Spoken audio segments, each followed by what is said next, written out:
Evet dostlar, yeni bir video ile karşınızdayım. Evet, karşımızda Dyson serisi var. Dyson V15'te tek Absolute grubunla beraberiz. Bununla beraber bir de standımız var. Standımız hediye olarak geldi. Şöyle hediye olarak geldi. Onu başlıca anlatayım. Biz bu ürünü almaya karar verdiğimizde sosyal medyada kendi sitelerinden ya da diğer sosyal mecralardan araştırırken bir kampanyaya bize karşılaştık. Bize dediler ki işte böyle bir ürün var. Alırsanız yanında stand ücretsiz. Stand aşağı yukarı yanlış hatırlamıyorsam o zamanlar 5000 TL civarlarında bir üründü. Bu da aşağı yukarı 28-30 bin civarlarında bir üründü. Dedik mantıklı, hani ayrı ayrı alacağız ama stand bana tabii ki de hani bir süpürge grubu olduğu için genelde bayanların daha çok bildiği konular olduğu için acaba dedim stand ne işe yarıyor, hani nedir çünkü genelde bu tarzda kablosuz ürünler askıda. Genelde duvara astığımız için. Ondan sonrasında ilk başta zaten ürün geldi. Eşim makineye, ben standa yöneldim. Standı bir yaptık. Dedik böyle bir sistem yok. Dedik Dyson'ı tebrik etmek lazım. Adamlar öyle bir sistem kurmuş ki arkada görüyorsunuz. Aşağı yukarı 8-9 parça ürünü var. Hepsine göre yer yapmış ve hepsi nizam bir şekilde oturuyor. Hangisini kullanmak istiyorsanız onu alıp oradan devam ediyorsunuz. Ben size neden şu an Dyson V15 Detek Absolute'u anlatıyorum. Aslında olay şöyle arkadaşlar. Biz yaklaşık 2 ay önce, yanlış hatırlamıyorsam 2-3 ay önce aldık biz ilk ürünü. Bu ikinci ürün, onu söyleyeyim. İlk ürünü yılbaşından önceydi yanlış hatırlamıyorsam. Ürünü kullandık 3 gün. Ondan sonrasında arkadaşlar ürün basmıyor. Şuradaki tetik sistemli bu. Eski modellerde basılı tutunca çalışıyor. Bunda bas çek yapıyorsunuz, o şekilde çalışıyor. Ondan sonrasında ürüne basıyoruz. Yok hani hiçbir şekilde hareket etmiyor. Motor çalışmıyor. Şarja takıyoruz, %95 ne 94'e iniyor ne 96'ya çıkıyor. Ne yapacağız? Cumartesi günüydü. Dyson'ın sosyal medyası, daha doğrusu uygulaması var. Apple'da, Android'de de vardır bir olasılıkla. Orada girdim. Orada bir bayanla yazışmaya başladık. Sonra dedi ki ürün dedi görsel olarak gösterme şansınız var mı dedi. Onlar bir link attılar. Oradan görsel olarak girdik, gösterdik. Dedi ki makineniz çok kirli. Şimdi içini temizliyorum. Bu arka filtresi çıkıyor. Belki Dyson daha önceden izleyenleriniz olmuştur ama detaylı anlatım olarak da anlatacağım bunu. Ama ilk önce olayı bir anlatayım size. Çünkü ben ilk başta gerçekten korkmuştum. Çünkü şikayetimvar.com'da inanılmaz yorumlar var. Dedim hayırlı olsun, ürün bizde kaldı. Artık dedim buna yapacak bir şey yok. Uğraşacağız gibi geliyordu oradaki yorumlara göre. Ondan sonrasında hanımefendiyle görüştük görüntülü. Tabii o da yoğunmuş anladığımız kadarıyla, çok bekletti. Ben de kapattım. Hani görüntülü görüşmeyi kapattım çünkü yardımcı olamayacağını anladığım için. Pazartesi günü tekrardan müşteri hizmetlerini aradım. Yine bir hanımefendiyle görüştük. Dedi ki görüntülü gösterebilir misin? Gösterebiliriz. Orasını gösterdim, burasını gösterdim. Bir düğmeye basın, arkadaki filtreyi çıkardın, ön filtreyi sökün. İşte şarjlı taktığınızda ne gösteriyor? Onlara baktı falan. Dedi ki ana gövde, yani şu gördüğünüz ana gövdeyi ve gördüğünüz şu ayağı, bunları dedi bize göndermeniz gerekiyor. Dedim göndereyim. Dedim sorun ne, yani bu iki ürünle alakalı. Dedim bu neden, yani hani tamam bunu anladım ama bu niye? Dedi ki göndermeniz lazım. Dedim bu aradaki bu boru istiyor musunuz? Yok dedi, onu istemiyoruz. Tamam. Şimdi bu ürünler, bu ve diğerleri zaten bu diğer ilk gelen kutuyla gelmişti. Ondan sonrasında dediler ki evden alım yapıyoruz ürünü. Dediler kargo firmasıyla anlaşmaları var. Ama dediler ki sizin oradan yapamıyoruz. Tamam, yapamıyorsanız.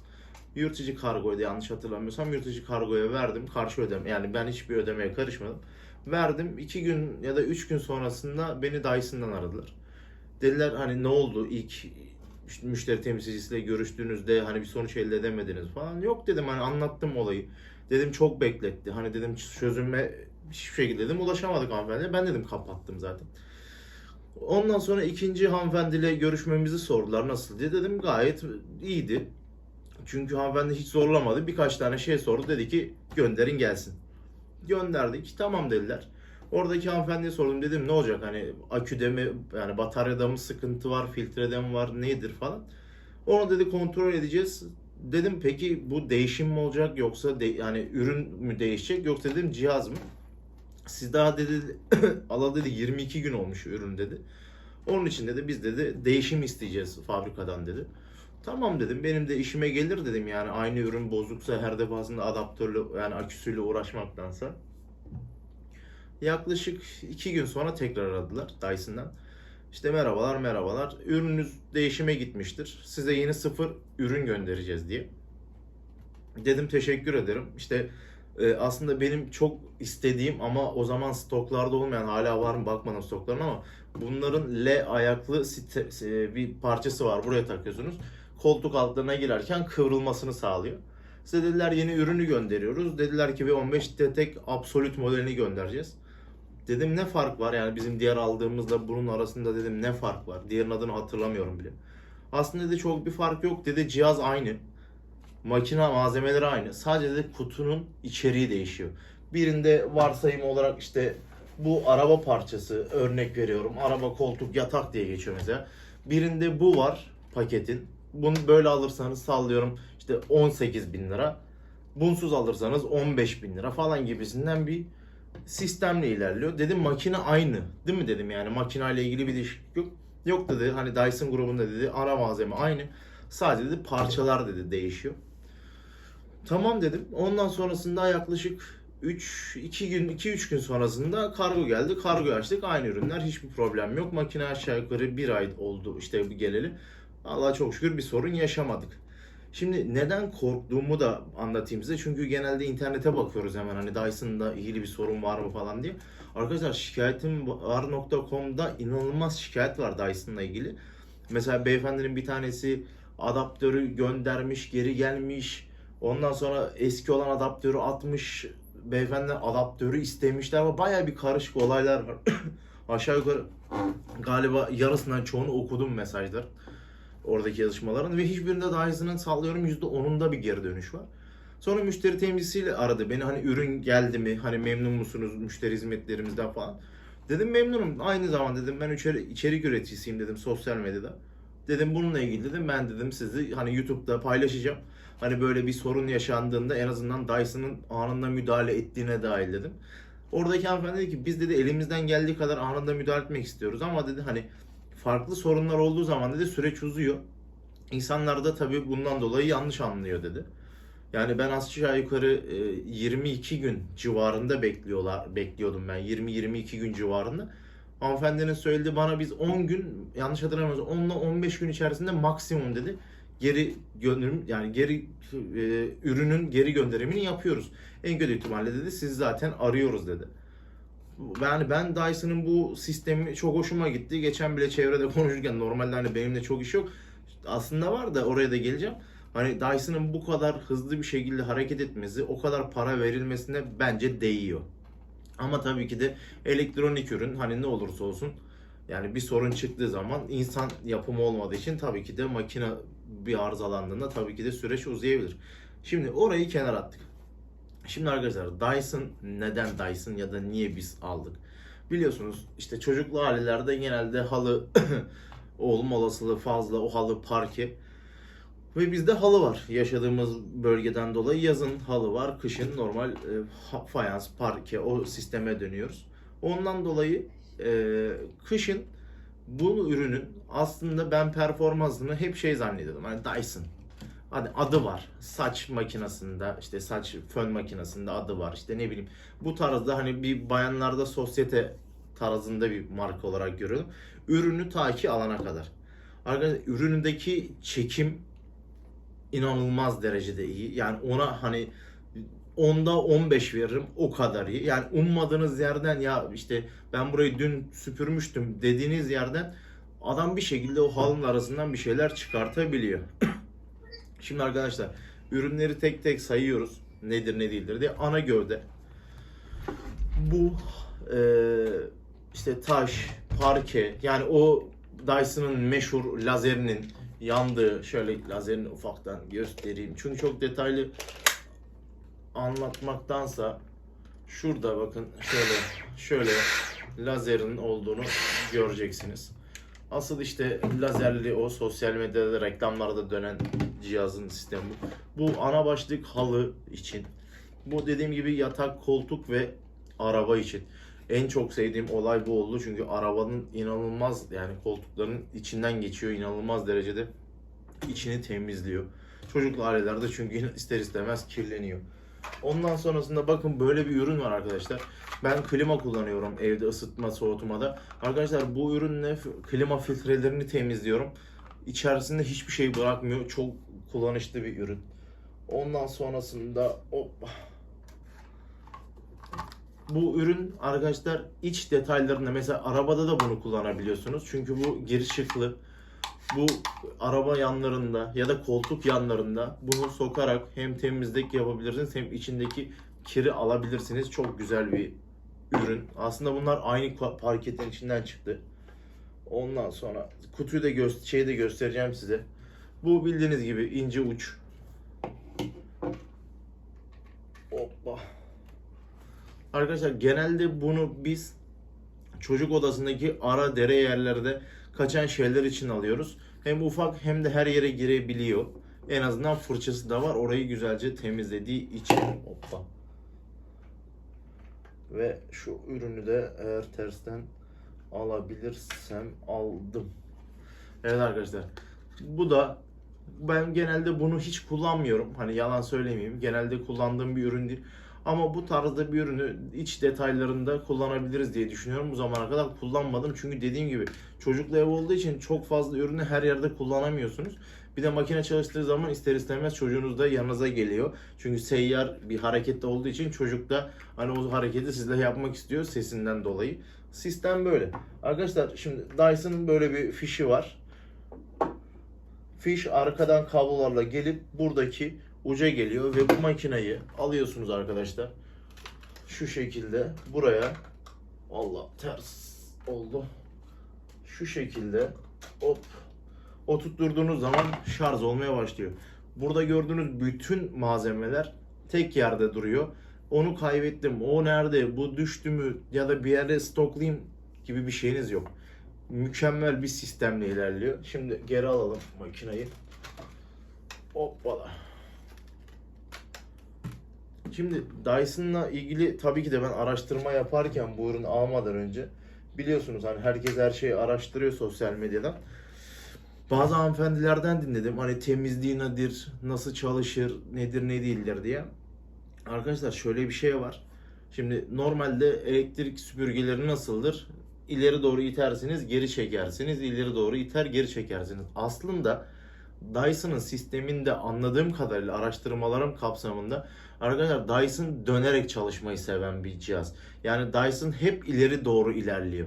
Düşünün bir kareyi etrafında dönerek temizlemeniz gerekiyor. Ama tabii ki de biz Türkler daha hızlı bir şey yapıp bir an önce diğer işimize geçmemiz gerektiği için biz ileri geri sararak gidiyoruz. Ve bu belki makineye zarar verebilir diye düşünüyorum ama emin değilim. Araştırmalarıma göre normal sistemde öyle. Şimdi şu da var, internette gördüğüm kadarıyla bazıları şey soruyor, işte arızası olanlar makineyle ilgili. Diyor ki çok fazla şarjda kaldığından dolayı mı? Dyson diyor ki arkadaşlar kendi internet sitesinde de var. Biz bu ürünün sistemini yani adaptör sistemini şarja takılı şekilde ayarladık diyor. Yani siz bunu şarjda taktığınız sürece hiçbir şekilde aküyü, bataryayı yani ömrünü kısaltmıyor. Sistemi ona göre yapmış insanlar ve gerçekten de çok fazla işe yarıyor. Ondan sonrasında bu cihazlarda kullananlar ya da kullanmayanlar için söylüyorum. 3 tane sistem var. Eco tarzında, o yani otomatik mod, normal mod ve turbo modu diye bir turboya geçiriyor. Yani bütün vakum, bütün sistemi maksimuma ediyor.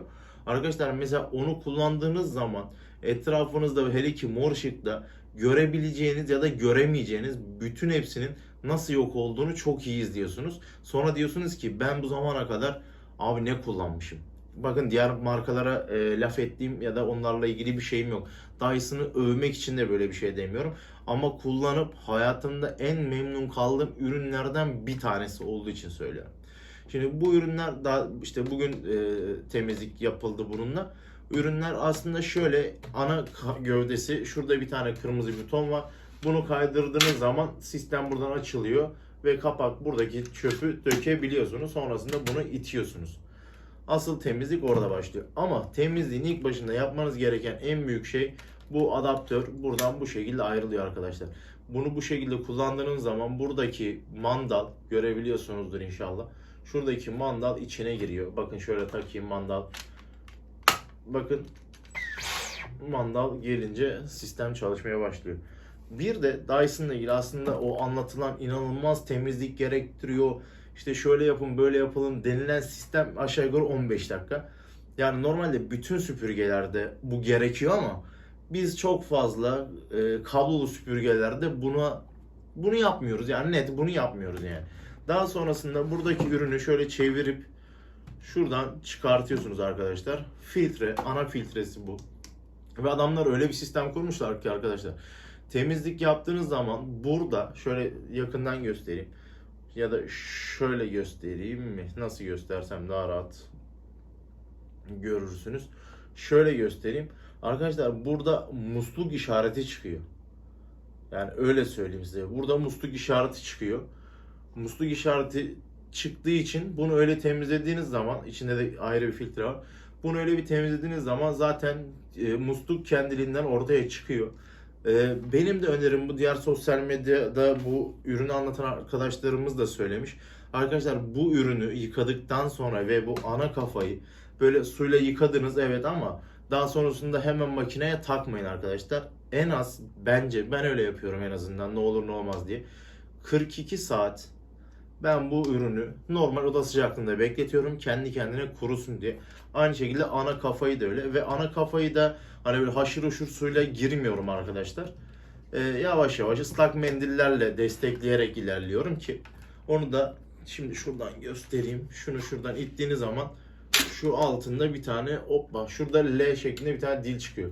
Buna bastığınız zaman şuradaki dil, şuna bastığınız zaman bu kafa otomatik olarak çıkıyor. Arkadaşlar ne olursa olsun hem pahalı makineler hem plastik oranı fazla. Yani şunlar arkadaşlar plastik. Bunların içinde fitiller var. Ne olursa olsun bir süre sonra yavaş yavaş bunlar deforme olmaya başlayacak. Onun için yavaş yavaş ilerliyorum ki hani bir sorun yaşamayalım diye.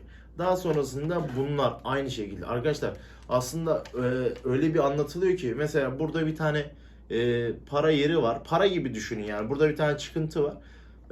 Bozuk bir demir parayla bunu böyle sağ tarafa doğru çevirdiğinizde bu otomatik olarak kapak elinizde kalıyor. Hafifçe çıkarttığınız zaman sistem otomatik olarak yani şu içerideki mekanizma dışarı çıkıyor. Yani oraya saç takılır, bir şey takılır. Onları rahatça temizlemeniz için. Dezavantajı var mı? Var. Şöyle bu saçları tutmasın diye bunun içinde yeni gelmiş bu sistem. Daha önce yokmuş araştırmalarıma göre. Şu arkada bir tırnaklama sistemi var. Plastikten yapmışlar o tırnaklamayı. Arkadaşlar o tırnaklamanın oraya hiçbir şekilde bez ben daha yani zor sokuyorum daha doğrusu. O da tam istediğim gibi bir temizlik elde etmemi sağlamıyor içini. Ama işte içinde kalan böyle ufak tefek şeyleri işte kürdanla, ufak tefek bu tarzda cımbızla falan o şekilde çıkartıyorum ki daha rahat temizlensin diye. Aynı şekilde bu da öyle arkadaşlar. Bakın bunun içinde bir tane de plastik sistem var. İçerideki kabloyu koruması için. Çünkü ışıklandırmalı sistem. Bu da aynı şekilde arkadaşlar. Bakın bunda da şurada bir tane bölüm var. Gördüğünüz gibi. Şu bölümü yavaşça aşağı indirdiğiniz zaman bakın geldi zaten. Bakın hoppa diye çıkıyor. Bundaki tek önemli olan şey arkadaşlar bunu böyle taktığınız zaman bunun burada bir dişlisi var. Şimdi hemen ben bulayım size göstereceğim. Bakın şurada dişli yerleri var. Zaten gördüğünüz zaman hemen anlayacaksınız. Şurada ufak ufak dişli yerleri var. Bunu itip şu şekilde itiyorsunuz. Zaten kilitlenmiş. Gördüğünüz gibi yine bir kontrol edelim. Evet bir sıkıntı yok. Aslında bu iki ürünü en çok kullanıyorsunuz ve en çok temizlenmesi gereken iki ürün bu oluyor. Onun dışında dediğim gibi bununla ilgili normal nemli bir bezle bakın ıslak değil nemli bir bezle silerseniz içindeki tozu kiri alırsınız ve uzun yıllar paşa paşa kullanırsınız. Mesela bizim bir tanıdığımız var. Dyson bu 15 grubu onda Dyson V8 yanlış söylemeyeyim de yani bundan 10 yıl önce İngiltere'den almışlar Dyson süpürgesini. Demek ki İngiltere'de daha önceden de çıkmış. Hala var da. Mesela ondaki makine çalışıyor. Tek dezavantajı aküsü bitmiş yani batarya bitmiş. Yeni batarya siparişi vermeleri gerekiyor yurt dışından. Ondan dolayı böyle bir sorun yaşamışlar. Ama onlara bile sorduğumda hani bu konuda hiçbir sorun yaşamadık. Makine çok güzel dediği için Benim de kafama yattı. Araştırmalar sonucunda da hayırlı olsun diyerek ürünü almış bulunmaktayız. Dediğim gibi yani çocuklu ailelerde inanılmaz, evet maddi olarak biraz pahalı. Biz yanlış hatırlamıyorsam işte dediğim gibi yani 28-30 bin lira civarında bir meblağı aldık. Şu an ne kadar hiç bilmiyorum. Ama şimdi dışarıdan ne alırsanız alın, bir süpürge de alsanız, X bir markadan da alsanız aynı parayı ödeyeceksiniz. 3 aşağı 5 yukarı. Hani ona net bir şey söylemem ama bu ürünlerde hani garanti kapsamında alternatif başlık çok. Şimdi mesela bu ürün ya da sallıyorum işte bu ürün gidip alacağınız X bir markada böyle bir ürün çıkmıyor. Maalesef çıkmıyor yani. Hani Dyson'ın öyle bir avantajı var. Ondan sonrasında size bir şey daha söyleyeyim. Bununla ilgili net olarak. Biz bu ürünü alacağımız zaman V15'i bir de bunun Submarine galiba yanlış hatırlamıyorsam sulu modeli var. Bir de onu kıyasladık. Hani bunu mu alalım, sulu modelini mi alalım diye. Arkadaşlar bizim hani öyle çok suyla bir işimiz yok. Hani biz normal apartman dairesinde yaşıyoruz. Hani öyle havuzlu falan hani böyle havuzdan çıkayım içeri ıslak olur ya da çok fazla su dökülür tarzında bir şeyimiz olmadığı için aşağı yukarı aynı paraydı o da. Tabii 2-3 bin lira fark vardı. O daha pahalıydı aslında. Hani nedir ne değildir diye düşündük. Yani bizim suyla çok bir işimiz yok. Suyla bir işimiz olsa bezle siler geçeriz. Hani tekrar onun için tekrardan bir ürün almak bana mantıklı gelmedi. Ha, tabii ki de size mantıklı gelir. Kullandığınız yer farklı olabilir. Ya da almışken hani bir üst modelini alayım o da olsun diyebilirsiniz. Ama benim için şu an mantıklı olan buydu. Müşteri temsilcisiyle ilgili görüştüğüm olay gerçekten benim için çok önemliydi. Bunu size aktarmam. Çünkü hem onlara da bu konuda hani bahsedeceğimi söylemiştim. Hani yalancı duruma da düşmemiş oldum. Ben Dyson'ın müşteri hizmetleriyle olan görüşmemden çok memnun kaldım. Onlara çok teşekkür ediyorum. Çok hızlı bir şekilde bunu bize sağladılar. Hani o zamana kadar bilmiyorlardı içerik üreticisi olduğumu. Zaten de ben çoğu yerde zaten bunu kullanmıyorum. Hani öyle sponsorluk falan tarzında şeylerle de bu zamana kadar işim olmadı hiç. Hep eş dost tanıdık ürünleriyle ya da onların tanıdıklarının sponsorluğu sayesinde bir şeyler yaptık. Sponsorluk da ücret tabirinde değil. Sadece YouTube'da sponsorlu olarak içerik üreticilerinde hani bir meblağ alınmış gibi görünsün diye sisteme girdik. Aslında öyle bir üründe bir para almışlığımız yok. Ondan dolayı hani bu şekildeydi. Bir önceki videomu izlemediyseniz bir önceki videomu izlememi, bu videoyu beğenmeyi ve yorum yapmayı, kanalıma abone olmayı unutmayın. Kendinize çok iyi bakın. Görüşmek üzere.